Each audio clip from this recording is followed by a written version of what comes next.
Ils vous connaissent et se souviennent. C'est pourquoi ils parlent toutes les langues de Babel. Bonjour, on sait pas? Oui. Vous libérez un certain Richard Sucker. C'est juste. Il a demandé un taxi. Bon, bah, je vais le prévenir. Bonjour, c'est Mac à l'accueil. D'accord. Salut, Tiffany. Et c'est clair. Merci. Le topo sur Roger Stevens. Merci.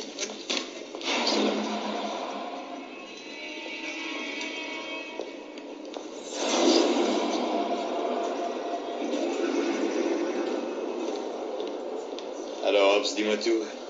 Qu'est-ce qu'il y a? L'autre jour, je t'ai vu au premier sous-sol, tu lisais un vieux dossier.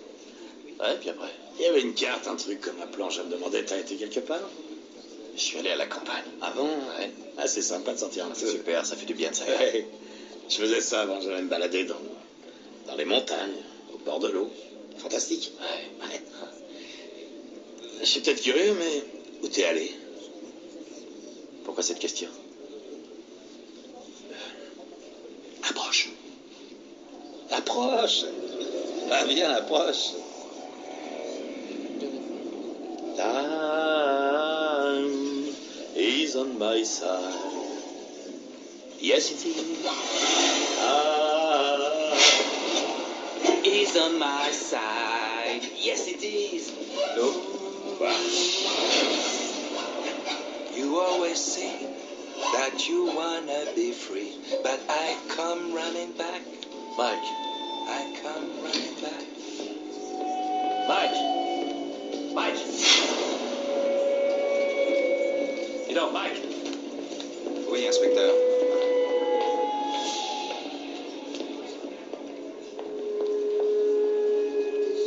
Pourquoi tu chantais cette chanson? Chanson?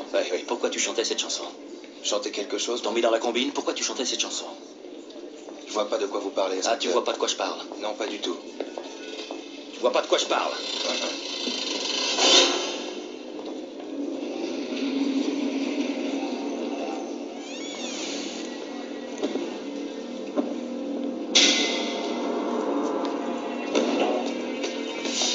Hey! Hey! Hey, vous!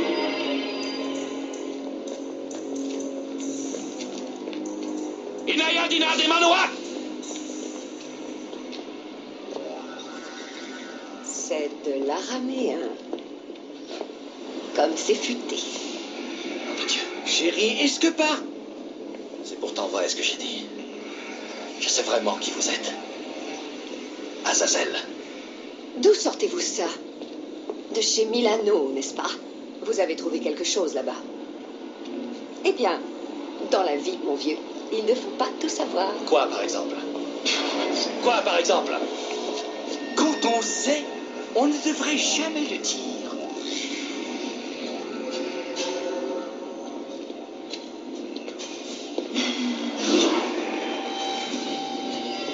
Prends garde à ma fureur.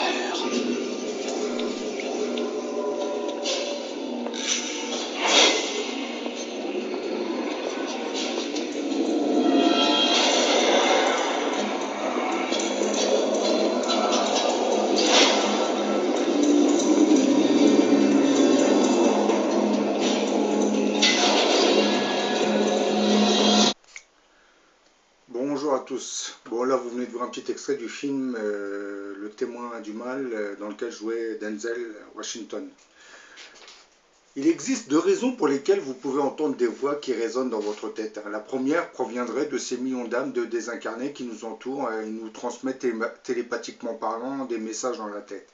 Après cette phase, l'esprit désincarné peut être amené à vouloir posséder votre propre corps. Car de leur vivant, certaines de ces âmes désincarnées devait être assez matérialiste, désincarnée quand elle était incarnée, devait être assez matérialiste et ne s'intéressait pas au monde spirituel. Elles auraient ainsi contracté toutes sortes d'addictions qui sont liées à l'alcool, la drogue, le sexe, etc. etc. Lorsque ce genre d'âmes quitte le monde terrestre, elles resteront piégées dans le bas astral à cause de tous ces penchants de l'addiction. Ce qui bien entendu les mettra en contact avec le plan invisible qui entoure le monde des vivants, qui est le bas astral. De leur vivant sur Terre, ce genre d'âme avait été tellement addict à tous ces penchants qui transforment l'individu en véritable drogué de la vie matérielle, hein, qu'ils en sont arrivés à essayer de retrouver tous ces penchants matérialistes en possédant temporairement le corps des vivants sur Terre. La résultante d'une telle activité transparaît chez le sujet possédé par l'apparition d'une sorte de bipolarité hein, qui, affectant son corps physique, présentera certains traits de caractère de l'âme qui est venue le posséder. Pour inspirer l'humanité, hein, le diable et ses forces maléfiques agiraient de la même manière.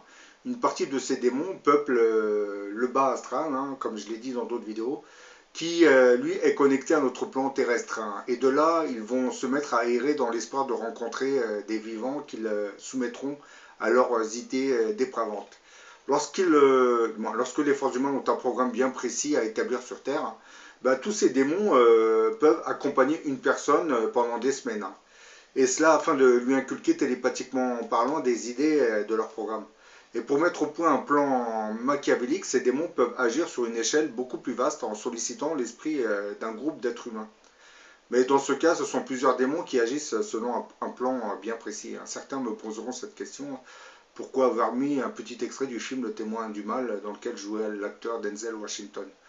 Bah, c'est une scène assez représentative de ce que je suis en train de vous expliquer. Hein. Une personne possédée développera automatiquement les traits de caractère de l'âme qui la possède. Certaines personnes peuvent être possédées par plusieurs esprits. Hein. Lorsque le diable possède un corps, il le fait pour amuser la galerie, hein, car pour imposer son règne maléfique sur notre planète, hein, il agit beaucoup plus subtilement. Par exemple, le courant philosophique humaniste n'était pas né par le pouvoir du Saint-Esprit, mais bien par celui de l'inspiration du diable et de ses démons. D'ailleurs, à ce sujet, le grand monarque, attendu pour la fin de notre monde, sera aussi confronté à ce genre d'agissement venant de la part du diable. Sauf que le diable sait qu'il ne pourra pas posséder le corps physique du grand monarque, hein, donc par des procédés magiques, hein, il essaiera de lui insuffler de petites pensées. Mais ce sera à peine perdu, hein, car le grand monarque sera un disque dur programmé par Dieu. Pour le diable, le grand monarque ne sera qu'une marionnette entre les mains de Dieu. Bien qu'il ne puisse le posséder ou l'influencer télépathiquement parlant, le diable essaiera tout de même de l'atteindre par personne interposée, comme vous le montre l'extrait du film Le Témoin du Mal. Concrètement, que se passera-t-il alors pour le monarque? Bah, certaines personnes de son entourage se mettront à l'agresser sans raison apparente. Il essaiera de se défendre, mais il commencera à comprendre le subterfuge du diable qui l'agresse par personne interposée. Hein. Et plus le grand monarque se rapprochera de sa mission, et plus les agressions du diable par personne interposée se multiplieront. Donc là, ce grand monarque comprendra très bien pourquoi les gens autour de lui deviendront agressifs. Quand je dis les gens, certaines personnes. Et à travers l'agression, il va reconnaître l'empreinte du diable à travers l'agression de certaines personnes. Un peu comme l'extrait que vous venez de voir sur le témoin du mal. C'est la même entité qui va dans d'autres corps. Hein. Sauf que là, le diable, lui, va se servir d'un pouvoir magique hein, pour téléguider les gens qui vont entourer, du moins certaines personnes qui vont entourer le grand monarque. Là, je parle de ce grand monarque lorsqu'il n'aura pas commencé sa mission, puisque quand il aura commencé sa mission, ça sera un autre problème. Hein. Là, le diable sait très bien qu'il ne pourra pas l'atteindre, parce que les gens autour de lui le connaîtront. Sauf qu'actuellement, s'il existe déjà, les gens qui l'entourent ne le connaissent pas. Donc, logiquement, il y a de grandes probabilités pour que certaines de ces personnes l'agressent, sans vraiment comprendre pourquoi elles l'agressent. Alors qu'en réalité, ils sont sous l'inspiration, l'influence du diable qui, lui, agit par personne interposée. Hein. Il se sert d'un pouvoir magique hein, pour guider certaines de ces personnes.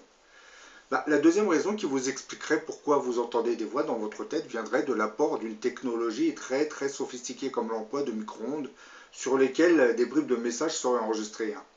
En 1962, en cherchant des micros dans l'ambassade américaine en URSS, hein, les Américains avaient fini par découvrir l'existence hein, d'un rayon d'ondes microélectriques hein, dirigé sur l'ambassade. Ce dernier affectait le système nerveux, créait des maux de tête, une faiblesse générale, et de la fatigue et des nausées, des angoisses, des dépressions. Hein. Bref, les Russes bombardaient l'ambassade américaine pour déstabiliser tout le personnel en réalité. Hein. Et précisons que ce personnel de l'ambassade américaine de Moscou détiendrait le plus haut taux de cancer au monde. Donc vous avez compris pour quelle raison ils sont devenus cancéreux, c'est à cause de ces ondes hein, qui étaient envoyées sur l'ambassade. Hein. Ce sont des ondes électromagnétiques, hein, d'une fréquence bien précise. On peut aussi induire des messages auditifs en utilisant la résonance de l'ionosphère. Hein. Comme nous le savons désormais grâce aux travaux de Schumann, hein, la fréquence de résonance de l'ionosphère est presque identique à celle du cerveau humain, bien que depuis quelques temps elle a tendance à augmenter. L'ionosphère est donc une onde porteuse parfaite à partir de laquelle on peut atteindre le cerveau sans changer la fréquence d'émission. C'est ce lien entre la sphère électromagnétique de la Terre et les fréquences de résonance du cerveau qui est à la base des armes stratégiques que développeraient les États-Unis et la Russie. Bien que depuis quelques années, les armées de plusieurs pays essaient de fabriquer de la technologie capable d'influer sur l'esprit des millions d'individus, d'un autre côté, on essaie aujourd'hui de mettre au point des armes acoustiques. Leurs effets ne sont plus virtuels ou neuronaux, mais physiques. En émettant des fréquences inférieures au seuil de sensibilité de l'oreille humaine, qui est de 20 Hz, ces nouvelles armes sont capables de repousser les troupes ou d'endommager le matériel. Une très puissante émission de ces infrasons, autour de 16 à 17 Hz, provoquerait sur un être humain des vibrations qui déclencheront des troubles de la vision, des désorientations, des nausées, voire des lésions internes, pouvant même entraîner la mort par éclatement des viscères. Ça, c'est les armes infrasons. Les systèmes acoustiques de première génération se sont au début heurtés à d'énormes contraintes techniques. Ils émettaient en effet leurs infrasons à travers des haut-parleurs à membrane, dont la taille était proportionnelle à l'intensité du son émis et inversement proportionnelle à la fréquence de ce dernier. C'était des appareils énormes avec un très faible rendement du dispositif émetteur, qui était de 3%. Et ce système consommait d'importantes quantités d'énergie électrique. Donc c'était bien pour un début, mais c'était pas assez sophistiqué pour les armées. On en était là quand au début de 1998, la société californienne American Technology Corp de San Diego proposa une solution assez innovante. Le nouveau dispositif, lui, émettait simultanément deux ultrasons de fréquences différentes. Leur combinaison donnait un signal basse fréquence qui se propageait sur des distances de quelques centaines de mètres de façon assez directive. C'est-à-dire qu'on pouvait l'orienter. Cet appareil de dimension raisonnable, cette fois, présentait en outre l'avantage de fonctionner avec un rendement de l'ordre de 70%. Il ne réclamait donc pas une débauche d'énergie électrique, comme ça a été le cas pour son prédécesseur. Et grâce à cette nouvelle technologie développée sous contrat de recherche de la Naval Graduate School de Monterey, l'arme acoustique sortait du laboratoire pour rejoindre les essais. Là, vous voyez, j'illustre ma vidéo avec ces nouvelles armes que la police commence à tester sur les foules. Ce sont des armes qui génèrent des nausées, des maux de ventre, des maux de tête. Vous avez même envie de vomir quand vous êtes sous l'influence de ces ondes. En général, quand vous êtes dans une manifestation et vous commencez à ressentir ce genre de choses, c'est qu'on est en train de vous bombarder avec ce genre d'ondes. Et il existe aussi d'autres armes dites